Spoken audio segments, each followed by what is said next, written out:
그냥 만들면 팔리는 차, 단종을 앞두고 있어도 2달을 기다려야 탈 수 있는 차. 어떻게 보면 회사 입장에서 보면은 계속해서 파는 게 남는 장사 아닌가요? 실은 좀 다른 측면에서 생각해 볼 필요가 있습니다. 왜냐하면은 서민들이 많이 이용하고 생계에 도움이 되는 이런 어떤 생계형 자동차이기 때문에 실은 그 매년 어느 정도 물가 상승률 대비해서 차량이 신모델이 개발돼 가면서 차값은 늘 올라가고 있었는데 이 차종에 대해서는 거의 일정하게 가격을 유지를 해줬었거든요. 그러다 보니까 메이커 입장에서는 큰 수익이 난다고 볼 수는 좀 없는 면이 있습니다. 에어백이라든가 요즘 또 자동차에 거의 다 달려있는 TCS라든가 이런 장치들을 장착하는데 굉장히 어렵잖아요. 사실은 뭐 그건 설계를 해야 되는 부분이거든요.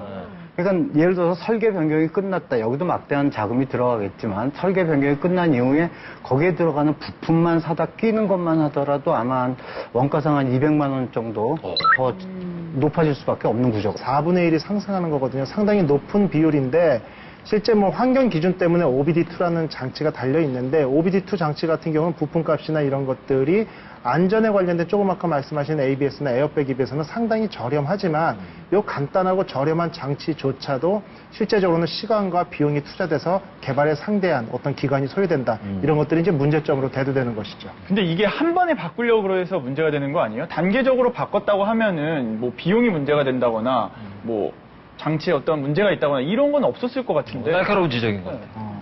아마 대한민국 차 중에 오토매틱 트랜스미션 선택 못하는 차, 또 파워 스티어링 안 달려있는 차, 파워 윈도우 안 달려있는 차, 이런 차 없거든요. 계속 그래 왔지만 그런 대로 그냥 만들면 팔리는 차였기 때문에 왔고 그 덕분에 물론 값이 오르지 않은 부분은 있지만 그 덕분에 지금 와서는 갑작스럽게 20년 넘어 갑자기 이제 어떤 기준들, 환경 기준이나 안전 기준에 맞추다 보니까 이건 도무지 쫓아갈 수가 없는 상황이 된 거죠. 네. 뭐 시간도 많이 들고 또 비용도 많이 들기 때문에 기업의 입장에서 단종을 하는 거 이해가 됩니다. 또 안전을 위해서 더 이상 미룰 수 없는 부분이기도 하지 않나요? 지금 현재 안전 같은 경우는 이제 ABS를 대표적인 예로 들자면 ABS 같은 경우는 다마스나 라보 같은 차는 상용차이기 때문에 이 차의 중량 비율이 앞뒤 비율이 많이 틀리거든요. 차가 아무리 조그맣다 하더라도 제동할 때 제동 불안정성이 있는데 이걸 잡아주기 위해서는 ABS가 반드시 필요합니다. 근데 그것조차도 없었다는 거죠.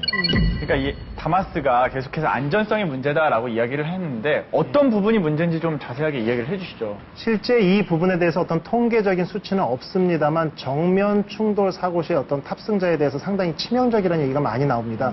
결국 구조적인 문제인데요. 차량 같은 경우는 앞부분에 좀 어떤 여유 공간이 충돌 시에 그렇지요. 충격을 흡수해주면서 조금 찌그러져 주면서 운전자가 받는 충격을 최소화하는데 이런 지금 말씀드린 저희가 다마스나 라보 같은 경우 극단적으로 얘기를 해가지고 앞유리만 없으면 이렇게 엉덩이 들고 번호판 좀 닦을 수 있을 정도로 거리가 가깝거든요. 네. 그러다 보니까 웬만한 충돌 시에 운전자들의 안전을 보장해 줄 수 없는 이런 구조적인 문제가 존재하는 것입니다.